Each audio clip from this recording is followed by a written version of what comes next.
what do you make of that whole he will not waive his no trade clause to come to the Bulls? He would be willing to do so in certain circumstances, but Chicago winters, no thank you. Losing teams, no thank you. Are you hearing the same about Beal and the situation he's in right now?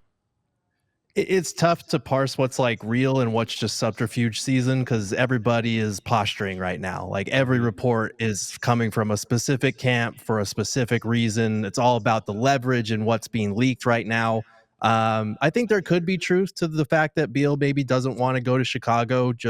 I'm kind of surprised by it because, we've talked about this on our show, but Chicago close to his home city of St. Louis. Obviously, there's the whole Billy Donovan reunion there. Even if you don't put a lot of stock in that, Beal could go back to being a number one option. And yeah, it's not on a team like a hopeful contender like he wanted to join, but his role would be a lot more clear on the Bulls than it is here in Phoenix right now. So I'm a little surprised to hear that, but it kind of does make sense at the same time. I think if you look around the league, though, he's going to run short of teams that he would be willing to waive his no trade clause for that would actually be willing to trade for Bradley Beal. And I'm sure Chicago is probably not one of those, but it's an interesting, I don't want to say beggars can't be choosers, but it's an interesting dynamic in terms of him wanting to pick his spot and other teams also having their say in where he winds up. I know that Beal has been great for you guys, like off the floor. And obviously he's dealt with injuries from the moment he's gotten there. But would you classify his time with the Phoenix Suns as a disappointment?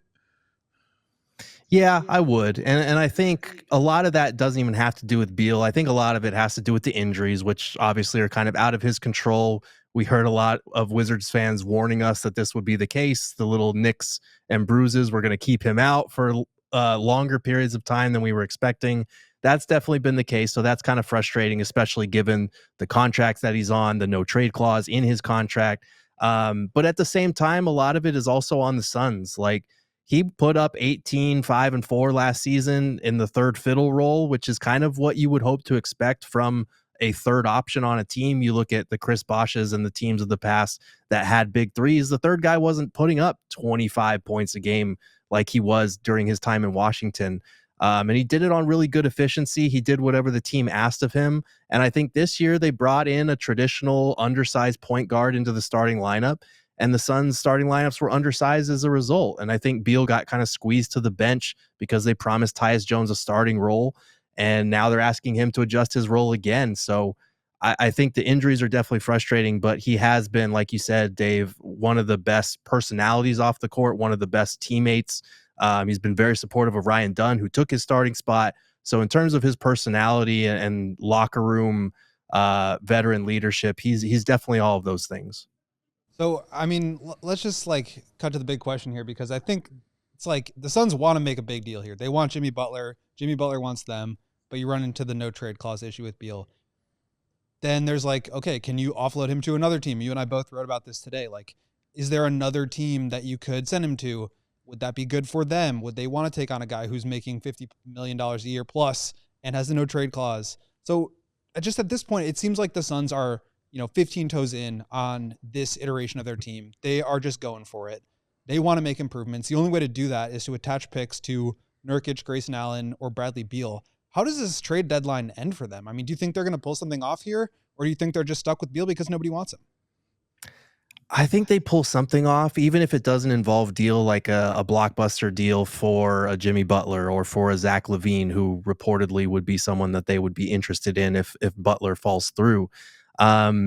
I think one trade that we'll probably talk about that's come up is, the idea of swapping Nurkic for Pat Williams, and kind of exchanging bad money that neither side wants, and the Suns taking on a couple extra years, you guys getting off of that $18 million a year, a couple years sooner.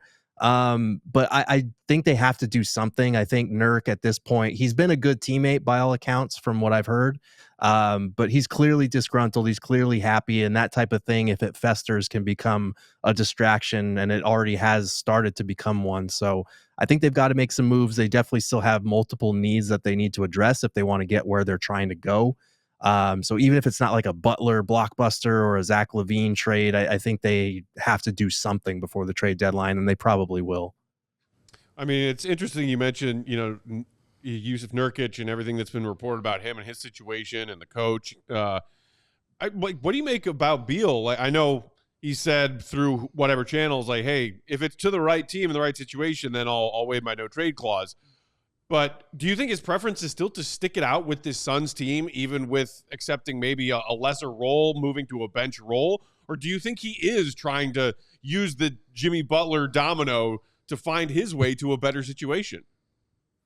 I genuinely think his preference would be to stay here, just because from what we've heard about Beal and listening to him talk, he's very much a family guy. Like the prospect of uprooting him and his wife and his kids to move to another NBA city after they all moved out here to Phoenix. And, you know, he talks very fondly about trying to get his kids in football and finding them a league out here and all these different things that they're kind of setting down roots here in Phoenix. I don't think he would want to just uproot all of them and go somewhere just to get out of the Suns situation.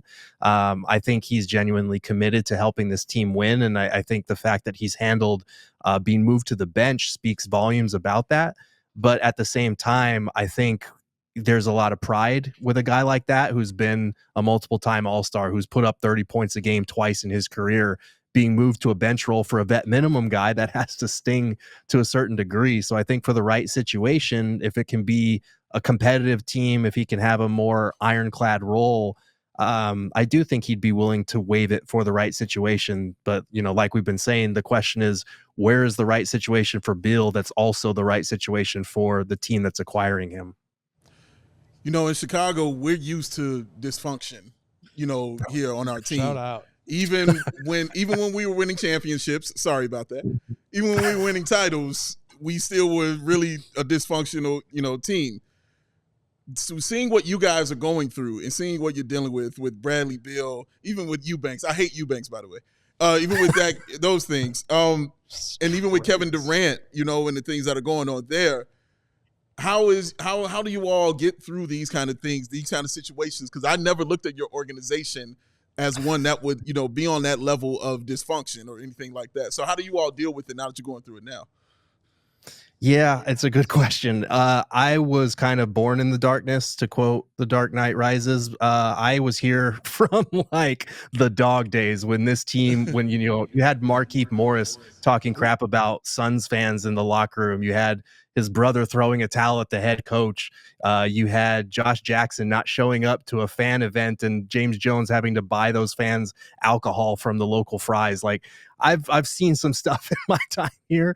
So this is fine for me. As long as the team's semi-competitive, I can handle it. I do think when you pair a lot of, you know, some of the dysfunction you're talking about, some of the interviews that are coming out with the expectations that this fan base had going into the season, it can definitely feel like the world is collapsing a little bit. But at the end of the day, I get to watch Devin Booker and Kevin Durant play basketball on a nightly basis. And that alone, having those two as a core, it leads me to believe that they can restructure around those two somehow, even if it feels like they keep wheeling and dealing themselves in and out of corners.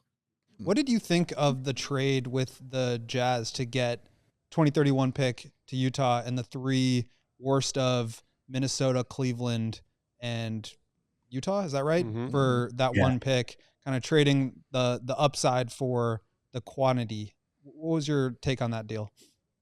I'll be honest, I thought that meant the Suns had something lined up immediately, that they were needing extra picks in terms of quantity over quality. Because, you know, when you only have one first-round pick that you can trade for the next 7 years, and it's way off in the distance when other teams think you're going to be terrible, that pick is going to have a lot of value. And so to some degree, it makes sense to split it up into lesser pieces so that, you know, if you're trying to work out a multi-team Jimmy Butler trade or something like that, you can throw a pick here, you can throw a pick there. But they weren't able to get a deal done. So it does feel like they're valuing that flexibility, kind of unlocking the next 6 drafts in terms of what they can send out in trades. There's definitely value in that. And Matt Ishbia has been very upfront. He's always said, my job is to make sure that those picks way in the future don't have value, because we're going to be competitive year in and year out. And as much as their draft situation looks a little shaky, I'm kind of inclined to believe him with the way that he continues to just find ways, he and this front office, to, like I said, wheel and deal themselves out of corners. So I thought a move was lined up, but I do think they're going to be aggressive in trying to put as many of those picks to good use as possible. And if they don't pull off a big move, maybe you keep your 25 first round pick, and yeah, it's going to be number 29 or number 30, but at least you got another rookie coming in on a cheap contract. And this front office, since Josh Bartelstein joined it, has been really good in the draft department. Gerald, I think that what you just mentioned is what makes Bulls fans hesitant, to put it kindly, about contemplating a LaVine for Beal swap, or bringing Beal in to then push LaVine to Milwaukee in a deal where you guys net Jimmy Butler. Because yes, you stocked those 3 picks quantity wise, and any teams involved in some sort of hypothetical blockbuster who are taking on contracts they don't want are going to want first round draft capital to do so. And you're talking about, especially that 25 pick, assuming it's the Cavs 29th, maybe, probably 30. And then who knows what happens in 27 and 29, but you're still probably looking at end of the first round picks. So Zach LaVine is playing like all-star caliber stuff, career high shooting efficiency numbers, 24, 5, and 5. Is it worth it for a couple of late first round picks to take on Beal and a worse contract and a worse player? That's what Bulls fans are saying when we see these talks about Beal coming to Chicago. What do you make of that? Yeah, and I think it's a totally justifiable question for a Bulls fan to ask, because, yes, you're pocketing 3 first rounders, but to your point, one of them is going to be dead near the end of the first round, possibly 29 at best.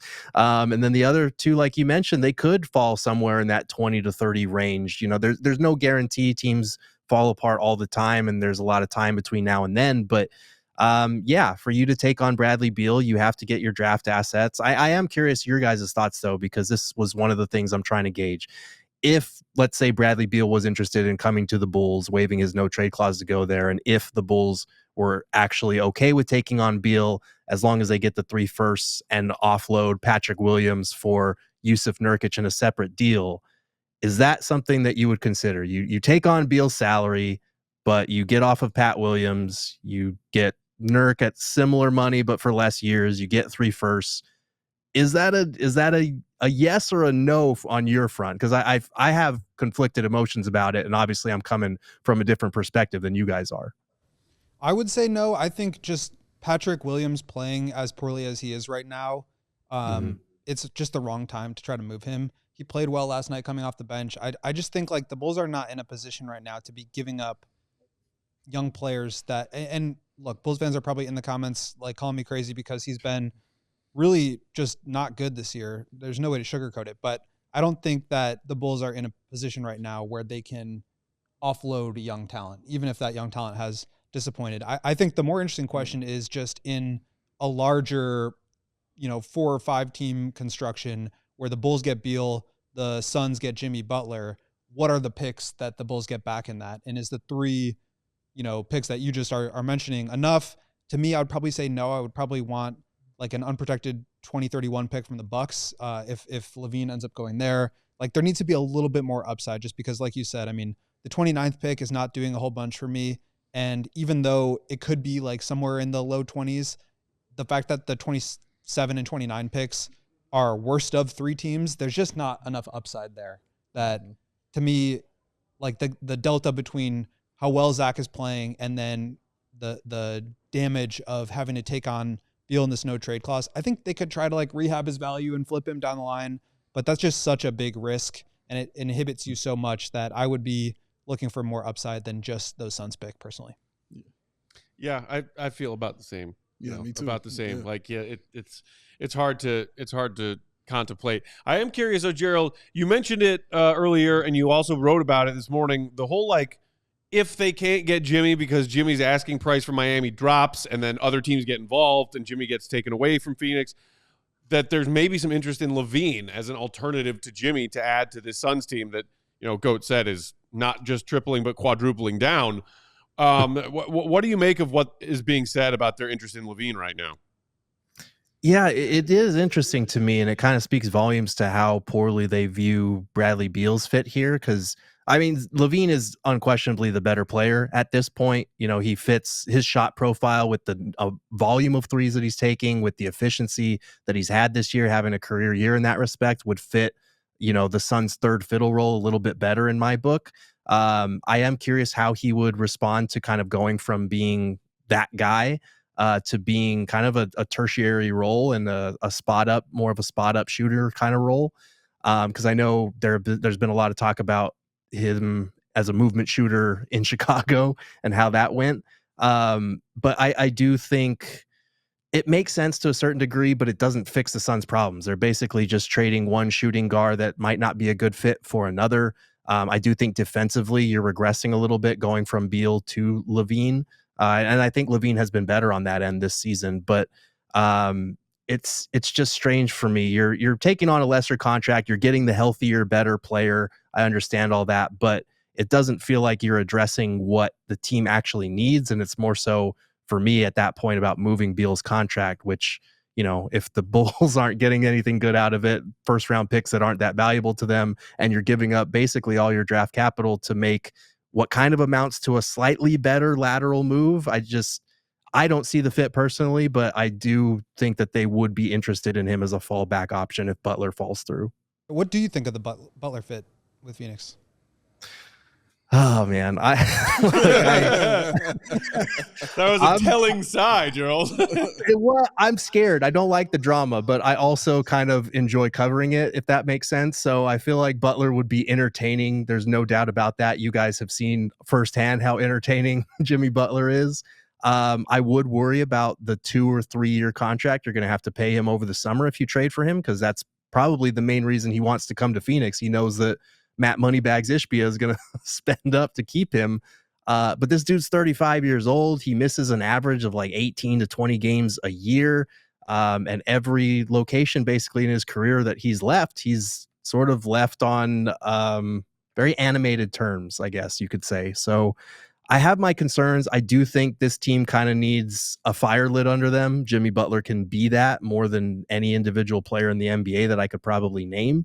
And he is a playoff riser, and he fits better as a wing player than, another shooting guard, undersized shooting guard. So he would fit a lot of what the Suns need, and they're dead last in getting to the rim. Jimmy Butler puts his head down, he drives, he gets to the rim. So I think he could help them in a lot of respects, but I am a little iffy on some of what it would take to get him and what it would take to keep him happy. Yes. You mentioned Bradley Beal and Nurkic, as far as, and obviously the draft picks, as far as things you're willing to give up, to get these players in. Is there anyone else on this Suns roster that you're looking at that you are willing to part with?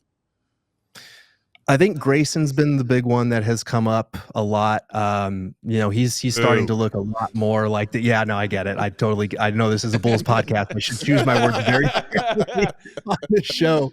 But I think he's gotten back to last year's efficiency when he led the league in 3-point percentage. He's slowly been creeping up to like 44, 45% again. So he's having a good year despite adjusting to a bench role. I think he would have some value, especially, you look at a team like Orlando, dead last in 3-point shooting. They could use a guy like a Grayson Allen to help them on that front without having to necessarily attach something to him. So if you're trying to wheel and deal, maybe add to your draft cachet, you ship Grayson for a first, and then you throw that in a bigger Jimmy Butler trade. He's kind of the guy that I'm looking at. The one guy I don't want them to even consider is Ryan Dunn. You could easily attach Ryan Dunn's salary in a separate transaction, just a vet minimum type swap for his very low rookie scale deal to kind of sweeten the pot for someone.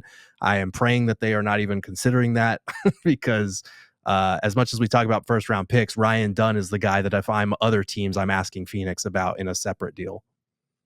Gerald, before we let you go, buddy, how is our guy Steven working out since coming over and joining the PHNX crew? Working hard? Steven has been great. That man knows ball unlike any other. I'm sure you guys are familiar with his game already. He's been doing video breakdowns for us, written breakdowns. He's a lot smarter than pretty much everybody else on our show. So he is elevating all of us on this show, and we love it. I think it was a week or so ago. I was up late night on Twitter, and I saw him. He was, doing video breakdowns of a low man weak side defensive rotation from Kevin Durant. And I was like, this is Kevin freaking Durant, and you're cutting clips of him as a low man defender making proper rotation.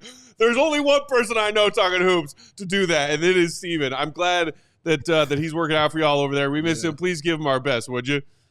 I will, absolutely. And you guys take care until we get to see each other again in Vegas next summer. Oh, GB. we can feel the warmth. We can feel the warmth. Bulls Nation, if you want Suns intel until we figure out what happens with Butler, with Beal, with all this, follow our guy Gerald at Gerald Bourguet on Twitter. Take it easy, buddy. Tell the Phoenix crew we said hello. Will do. You guys take care. We all city like the mayor.